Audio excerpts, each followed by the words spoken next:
When I came into this room, I look around at nearly 560 issues of the magazine. It's an incredible insight into Artforum. It's an incredible insight into the contemporary art world. It's the history written on the covers of a magazine. And it's fantastic.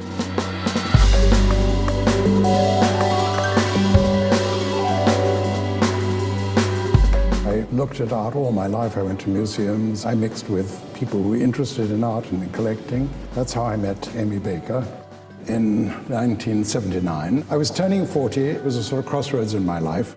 And I talked with Amy about going to book publishing. She heard Artforum was for sale, and she said, rather than do book publishing, why don't we make a bid for Artforum? Artforum was started in San Francisco in 1962. Its mission originally was a place where informed art people could exchange ideas. What I inherited in 1979 was basically a typewriter and a subscription list. From a staff of 5, we're now nearly 60. From 2 small rooms, we now have a floor in a building. So we've expanded as the art world has expanded. What I learned when I first arrived at Artforum is that it was both everything I had imagined, which was a group of sophisticated, weird nerds putting together an incredible publication, but it was also really a labor of love.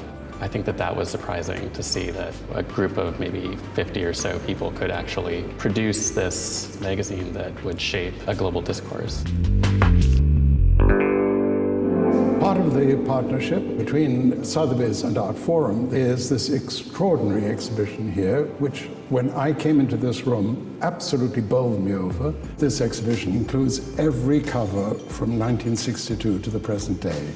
Walking into this room is incredibly intimidating. It's an extraordinary exhibition. It's moving to see the whole history of the covers laid out. It shows the real labor that's gone into creating this magazine over the course of 6 decades.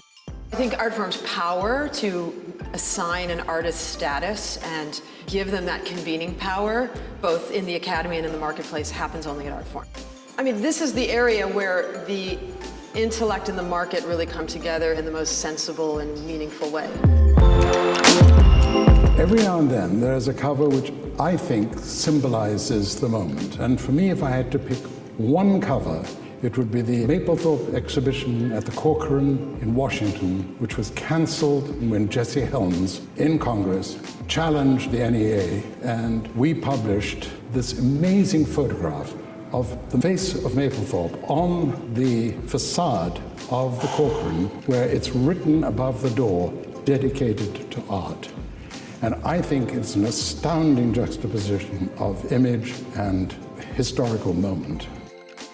Gosh, I remember so many of these covers and, you know, sort of what they meant.